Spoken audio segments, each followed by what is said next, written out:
Hello everyone, स्वागत है आपका अपने यूट्यूब चैनल पर जिसका नाम है डीएस आज की क्लास। आज हम इस वीडियो में एसएससी जीडी कांस्टेबल भर्ती परीक्षा के लिए महत्वपूर्ण सामान्य ज्ञान का टेस्ट नंबर 7 देखेंगे। इसमें कुल 20 प्रश्न हैं जो कि आने वाली भर्ती परीक्षा के लिए बहुत ही महत्वपूर्ण हैं। तो देखते हैं आज का वीडियो और आप इस टेस्ट में कुल कितने प्रश्न सही कर पाए इसका कमेंट जरूर करिएगा। तो आइए देखते हैं आज का पहला प्रश्न। 17वीं लोकसभा अध्यक्ष किसे चुना गया है?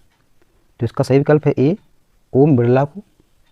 ओम बिरला को 17वीं लोकसभा का अध्यक्ष चुना गया है। आइए देखते हैं आज का अगला प्रश्न।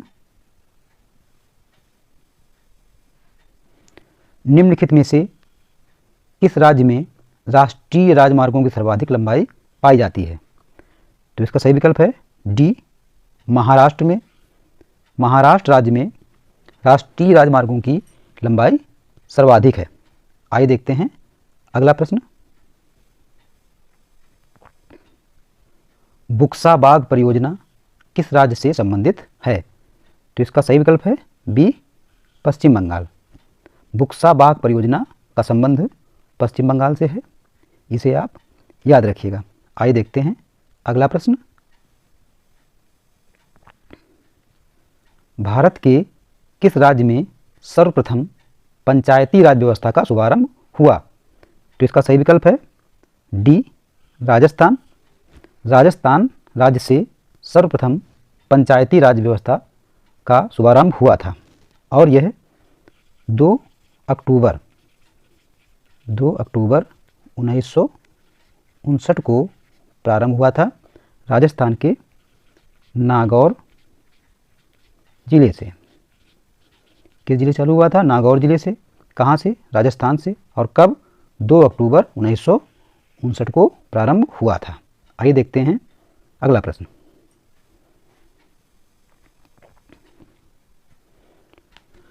मूल संविधान में कुल कितनी अनुसूचियां थीं? तो इसका सही विकल्प है ए 8। मूल संविधान में कुल 8 अनुसूचियां थीं, जबकि वर्तमान में अब भारतीय संविधान में कुल 12 अनुसूचियां हैं। मूल संविधान में कुल 8 अनुसूचियां थीं और वर्तमान में कुल 12 अनुसूचियां हैं। आइए देखते हैं अगला प्रश्न। भारतीय संविधान की प्रस्तावना में समाजवादी, पंथनिरपेक्ष व अखंडता शब्द किस संशोधन के तहत जोड़े गए? तो इसमें सही विकल्प है ए 42वें संविधान संशोधन 1976 द्वारा। भारतीय संविधान की प्रस्तावना में कुल 3 शब्द समाजवादी, पंथनिरपेक्ष व अखंडता शब्द 42वें संविधान संशोधन 1976 द्वारा जोड़े गए थे। 42वें संविधान संशोधन 1976 को लघु संविधान भी कहा जाता है। आइए देखते हैं आज का अगला प्रश्न। एशिया के ज्योतिपुंज के तौर पर किसे जाना जाता है? तो इसका सही विकल्प है सी गौतम बुद्ध। गौतम बुद्ध को एशिया के ज्योतिपुंज के रूप में भी जाना जाता है। ये बौद्ध धर्म के प्रवर्तक थे और इन्हें एशिया के ज्योतिपुंज अर्थात द लाइट ऑफ एशिया के रूप में भी जाना जाता है। आइए देखते हैं आज का अगला प्रश्न।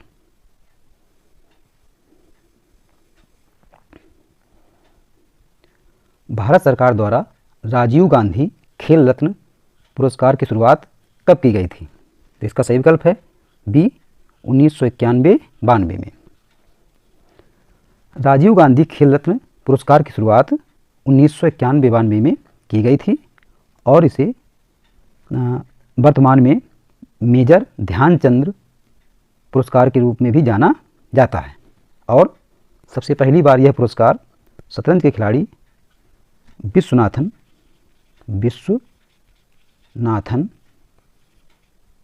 आनंद को दिया गया था। किसे दिया गया था? विश्वनाथन आनंद को दिया गया था। और इसकी शुरुआत कब हुई थी? 1991-92 में।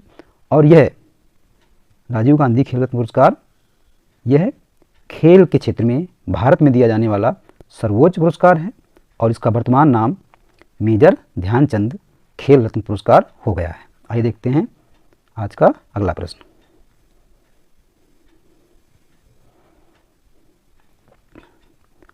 दक्षिण अमेरिका के शीतोष्ण घास के मैदानों को क्या कहा जाता है? तो इसका सही विकल्प है ए पंपाज। याद रखिएगा, दक्षिण अमेरिका के शीतोष्ण घास के मैदानों को पंपाज कहा जाता है, जबकि प्रेरीज उत्तरी अमेरिका तथा विल्ड और सवाना ये दोनों अफ्रीका महाद्वीप में पाए जाने वाले शीतोष्ण घास के मैदान हैं। एक बार फिर देख लीजिए, पंपाज दक्षिण अमेरिका, प्रेरीज उत्तरी अमेरिका और विल्ड तथा सवाना अफ्रीका महाद्वीप में पाए जाने वाले शीतोष्ण घास के मैदान हैं। आइए देखते हैं आज का अगला प्रश्न। सुंदरवन डेल्टा का निर्माण करने वाली नदियां हैं। सुंदरवन डेल्टा का निर्माण करने वाली नदियां हैं, तो इसका सही विकल्प है डी गंगा और ब्रह्मपुत्र।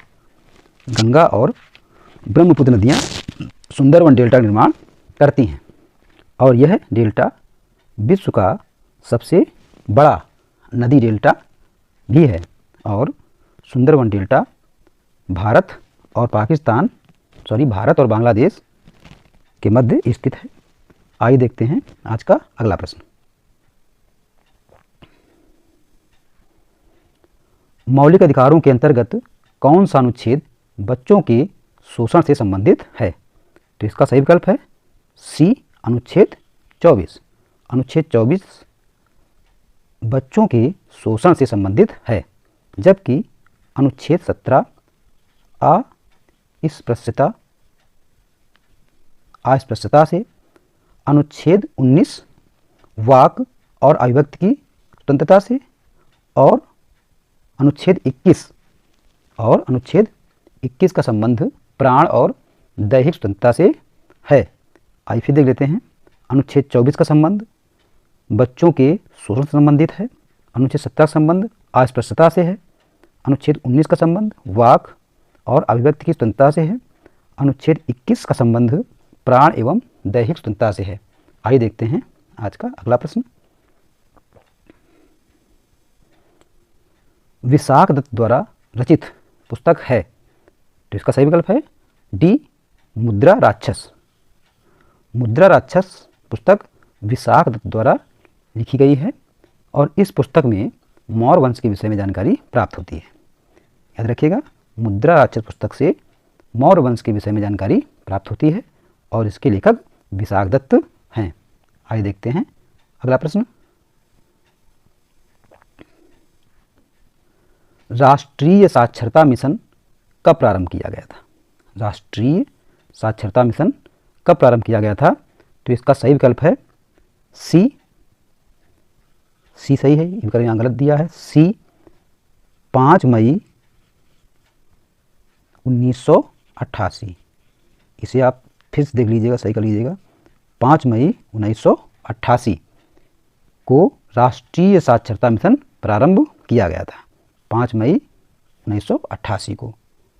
इस कार्यक्रम के द्वारा 15 वर्ष से 35 वर्ष की आयु तक के निरक्षर व्यक्तियों को साक्षर बनाया जाता है। ये पूछ देते हैं कभी कभी कि किस आयु वर्ग से, तो 15 वर्ष से 35 वर्ष की आयु के निरक्षर व्यक्तियों को साक्षर बनाया जाता है राष्ट्रीय साक्षरता मिशन के द्वारा। और राष्ट्रीय साक्षरता मिशन 5 मई 1988 को प्रारंभ हुआ था। आइए देखते हैं अगला प्रश्न। आज़ाद हिंद फौज का प्रथम सेनापति था, तो इसका सही विकल्प है ए मोहन सिंह। कैप्टन मोहन सिंह आज़ाद हिंद फौज के प्रथम सेनापति थे और आज़ाद हिंद फौज का गठन सन 1943 में सिंगापुर में किया गया था। कहाँ किया गया था? सिंगापुर में किया गया था। कब किया गया था? 1943 में। और इसके प्रथम सेनापति कौन थे? कैप्टन मोहन सिंह थे। आइए देखते हैं अगला प्रश्न। जय हिंद का नारा किसने दिया था? जय हिंद का नारा किसने दिया था, ये प्रश्न है आपके सामने।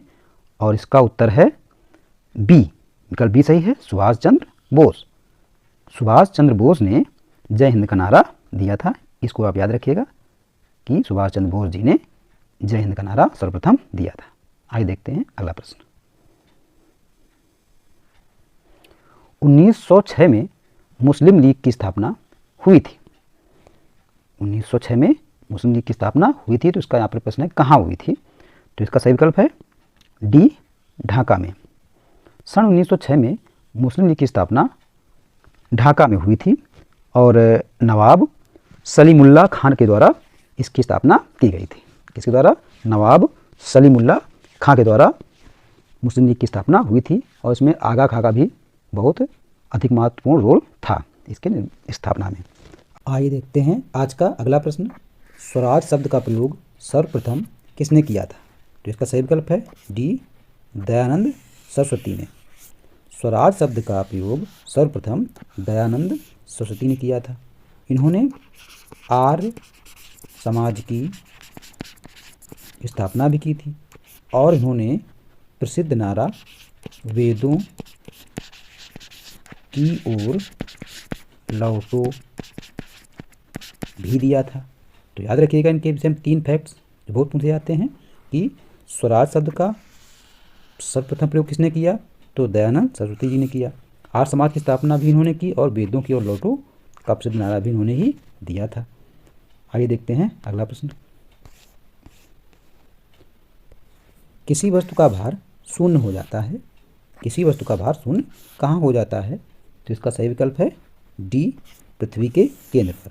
पृथ्वी के केंद्र पर किसी वस्तु का भार शून्य हो जाता है क्योंकि वहाँ पर पृथ्वी के गुरुत्वाकर्षण जी का मान शून्य हो जाता है और किसी वस्तु का भार W उसके द्रव्यमान m और वहाँ पर गुरुत्वाकर्षण जी के गुणनफल के बराबर होता है।